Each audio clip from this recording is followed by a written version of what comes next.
ओम शांति। आज की मुरली बाबा ने कहा, फर्स्ट पॉइंट है, मीठे बच्चे, पवित्रता बिना भारत स्वर्ग बन नहीं सकता। तुम्हें श्रीमत है, घर गृहस्थ में रहते पवित्र बनो, दोनों तरफ तोड़ निभाओ। सेकेंड पॉइंट, यहाँ हमें मर्जीवा बनना होता है और संग तोड़ एक संग निभाना होता है। मर्जीवा मतलब शरीर में रहते ही हम पुरानी दुनिया से मर गए, मतलब बुद्धि संस्कार पुरानी बातों से हम मर गए। अब हमको नई दुनिया में जाना, नया शरीर लेना है, तो नए संस्कार धारण करके ही हम आगे बढ़ सकते हैं। ये है मर्जीवा। तभी हम सबसे तोड़कर एक बाबा से निभाएंगे। लेकिन तोड़ना मतलब छोड़ना नहीं, निभाते हुए बुद्धि से छोड़ना, क्योंकि हमारा बहुत भारी एम ऑब्जेक्ट है। तीसरा पॉइंट, और सत्संगों में कोई एम ऑब्जेक्ट नहीं, कुछ भी नहीं है।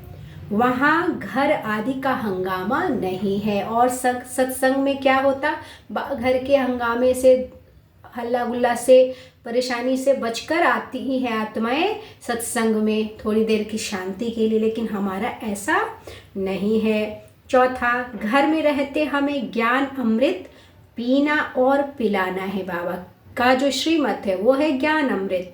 उसको हम जितना पिएंगे, समझेंगे और दूसरों को समझाएंगे, वही है पिलाना, पीना और पिलाना। रूहानी सेवा करनी है, आत्माओं की सेवा करनी है। यह रस्म उन सत्संगों में नहीं है। पांचवा, हम बच्चों को मालूम है कि आज से 5000 वर्ष पहले गीता सुनाने वाला भगवान आया था। कब आया था गीता सुनाने वाला भगवान? 5000 वर्ष पहले। छठा, यहाँ यानी मधुबन में जो माउंट आबू है उसको मधुबन कहते हैं, हमारा हेड ऑफिस वहाँ कि हम माता पिता के पास आए हैं। जब वहाँ जाते हैं तो हमें ऐसी भासना होती है, अनुभूति होती है कि जहाँ हम आए हैं ये हमारा असली माता पिता का घर है, हमारा मर्जीवा जन्म है। कुमारी है व कोई भी है, उनको कहा जाता है कि घर में रहकर रोज ज्ञान पीने आओ। जो भी सेंटर्स है, ये ब्रह्मा कुमारी इसका बहुत सेंटर्स है, जगह जगह पर है, तो वहाँ जाकर हमें रोज बाबा के ज्ञान अमृत को ज़रूर पीना चाहिए। सातवां पॉइंट, नॉलेज समझकर फिर औरों को समझाओ। अंत तक दोनों तरफ निभाना है। जब तक जीना है तब तक घर गृहस्थ को भी संभालना है और इस ज्ञान द्वारा अन्य आत्माओं को भी सुख देने का, ज्ञान सुनकर सुनाने का कार्य जरूर करना है। आठवां, अंत में यहाँ रहें कि वहाँ रहें। मौत तो सभी की निभानी ही, आनी ही है। अंतिम समय में कोई घर गृहस्थ में है या सेंटर्स पर है, मौत तो सभी को आना है। तो बाबा क्या कहते, इसलिए ये मायने नहीं रखता कि हम कहाँ पे रहते, मायने ये रखता है कि अंतिम समय में हम कितना बुद्धि से फ्री होकर एक बाबा दूसरा ना कोई को याद करते हैं। कहते हैं ना, राम गए रावण गयो, कहावत है ना। तो बाबा क्या कहते हैं, 9वां पॉइंट है, बाबा तब शरण देते हैं जब विष के लिए उनको सताया जाता है। सेंटर्स पर तब बुलाते हैं, रखते हैं जब अपवित्र होने के लिए बहुत मजबूर किया जाता है, तो इसलिए बाबा फिर शरण देते हैं। 10वां, सोशल वर्कर बन मित्र संबंधियों की भी सर्विस करनी है। 11वां, बाबा कहते, गरुड़ पुराण में जैसे दिखाते हैं ना, मनुष्य वैतरणी नदी में गोते खाते रहते हैं, परंतु ऐसी कोई नदी है ही नहीं। 12वां, इस समय दुनिया जीती जागती नर्क है, जहां मनुष्य दुखी रोगी एक दो को दुख देते रहते हैं। ये सच्ची इस समय का जो समय है, ये जो वक्त है, ये है नर्क। क्यों? क्योंकि हर आत्मा खुद भी दुखी है, दूसरों को भी दुख पहुंचाने में सारे दिन रात लगाती रहती है, समय बर्बाद करती रहती है। 13वां पॉइंट, स्वर्ग में ही आदि सनातन धर्म की स्थापना होती है। स्वर्ग में क्या है? हमारे आदि सनातन धर्म की, देवी देवता धर्म की स्थापना कौन करता है? शिव बाबा करते हैं। 14वां पॉइंट, पूछा जाता है कि आगे कभी यह ज्ञान ली है? तो कहते हैं हाँ, 5000 वर्ष पहले हमने यह ज्ञान लिया था। ये चक्र रिपीट हो रहा है, हूबहू जो हमने अभी किया वो अगले 5000 वर्ष पहले भी किया है और आगे भी हम करेंगे। 15वां पॉइंट, शिवाय ईश्वर के ये देवी धर्म कोई भी स्थापन नहीं कर सकता। 16वां पॉइंट, बाबा मनुष्य सृष्टि का बीज रूप है, ये कोई भी साधु सन्यासी कभी भी कह नहीं सकता है। 17वां पॉइंट, गाया भी हुआ है, मच्छरों सदृश आत्माएं गई। तो बाप गाइड बन सभी को आए हैं लिबरेट करने। शिव बाबा गाइड बनकर हम सबको लिबरेट, दुखों से भी छुड़ाने के लिए आए हैं और साथ ले जाने के लिए भी आए हैं। 19वां पॉइंट, सच्चा सत्संग सच्चे बाप के साथ तब हो जब सम्मुख राजयोग सिखा देवे। सत्संग कौन सा है सच्चा कहलाएगा?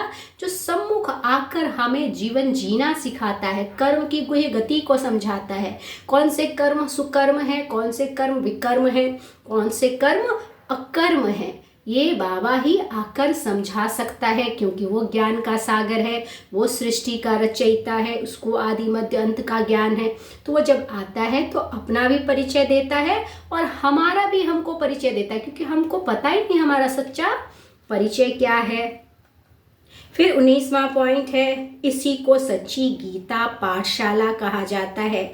यहाँ बाप द्वारा पढ़ाया जाता है, ये गीता पाठशाला, यहाँ हम पढ़ाई करते हैं। सत्संग में तो सुन लिया कथा, एक कान से सुने दूसरे से निकाल दिया, यहाँ तो पढ़ना है। रोज जितना बाबा के ज्ञान को धारण कर जीवन में उतार कर जब हम चलते हैं तो हमारे कर्म भी सुकर्म होते जाते हैं, हमारे विकर्म भी भस्म होते हैं, पाप कर्म, और आगे बढ़ने के लिए जो संस्कार परिवर्तन करने की आवश्यकता है, जो शक्ति चाहिए, वो भी हमें यहाँ मिलता है। योग से, योग अग्नि से हमारे विकर्म भी दग्ध हो जाते, भस्म हो जाते हैं।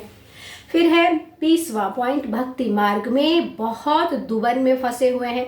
भक्ति का भव का बहुत है, भक्ति में बहुत भव का है। भक्ति में यहाँ कोई नियम कानून नहीं होता, बस गए, थोड़ा सा पूजा पाठ किया, व्रत साधना की, फल नेम चढ़ाया और हम बस। लेकिन धक्के बहुत खाए, बहुत दिखावा में बहुत चले जाते हैं। तो बाबा कहता है ये क्या है? भव का है। 21वां पॉइंट, बेहद के बाप को बहुत लव से याद करना चाहिए, क्योंकि बहुत खजाना मिलता है। खुशी का पारा चढ़ा रहना चाहिए, अतीन्द्रिय सुख फील होगा। यह लाइफ बहुत वैल्यूबल है, इसे तंदुरुस्त रखना है। क्या कह रहे बाबा? बाबा से जितना दिल का सच्चा प्यार होगा उतना बाबा का खजाना हमें मिलता जाएगा, खुशी का पारा हमेशा चढ़ा रहेगा। अतीन्द्रिय सुख, इंद्रियों से परे रहने वाली सुख जो कभी ख़त्म नहीं होती। इंद्रियों का सुख जब तक होगा तब तक होता, लेकिन अतीन्द्रिय सुख हर समय उसकी अनुभूति, एहसास, सच्चा सुख, अविनाशी सुख मिलता रहता है। यही है अतीन्द्रिय सुख। तभी हम इस लाइफ के वैल्यू को समझ सकेंगे कि ये लाइफ कितना ज़्यादा वैल्यूबल है। इससे ही हम विकर्म भस्म होता है तो हम तंदुरुस्त हो जाते हैं। जितना जिएंगे उतना खजाना मिलेगा, जितना हमारे सर का बोझा उतरता जाए उतना हमारी आयु बढ़ती जाएगी, और जितनी आयु बढ़ेगी उतना बाबा से खजाना हम ज़्यादा से ज़्यादा ले पाएंगे। 22वां पॉइंट, खजाना पूरा तब मिलेगा जब हम सतो प्रधान बन जाएंगे, जब हमारी करुणा, मनसा वाचा करुणा, सारी चीज़ें एकदम प्योर हो जाएगी, सतो प्रधान हो जाएगी, तो हम संपूर्ण खजाना बाबा से ले सकेंगे। मुरली में भी बल होगा, हम जो मुरली सुनेंगे और सुनाएंगे वो बहुत शक्तिशाली होता जाएगा। याद के जौहर से तलवार तीखी हो जाएगी। कौन सी तलवार? ज्ञान तलवार, ज्ञान क्या है? शक्ति भी है और प्रकाश, रास्ता भी दिखाती है, उस पर चलने की शक्ति भी देती है।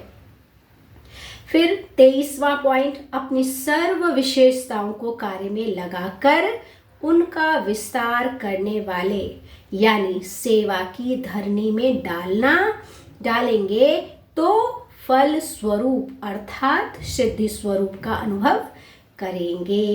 क्या करना है? हम में जो विशेषताएं, पहले तो उतना पता भी नहीं था, अब जितना ज्ञान धारण करते हैं बाबा हमारी कमी कमजोरी को दूर करके हमारी अच्छाइयों को जागृत करता है। तो जो भी हमारी अच्छाइयाँ हैं, विशेषताएं हैं, उसको मनसा वाचा कर्मणा, जो भी हम वाणी से या करुणा से या मानसिक रूप से जो भी सेवा करते हैं, जब उसमें हम यूज करते हैं तो वो बढ़ता जाता है, बहुत बढ़ता है। और फिर वो सिद्धि स्वरूप का अनुभव, हम जितनी अपनी विशेषताओं को यूज करेंगे उतना वो बढ़कर हमें बहुत सिद्ध बना देगा। सिद्ध पुरुष कहते हैं ना, क्यों? क्योंकि किसी विशेषता में, किसी कला में हम निपुण हो जाते हैं तो वो जो करेंगे वो परफेक्टली हो जाएगा। फिर अंतिम लास्ट पॉइंट, 24वां पॉइंट, विस्तार को न देख सार को देखो और स्वयं में संभालो। बड़ी चीज को छोटा करना जरूर चाहिए और उसको संभाल लेना चाहिए, इधर उधर फैलाने से कोई फायदा नहीं है। यही है तीव्र पुरुषार्थ। अच्छा, ओम शांति।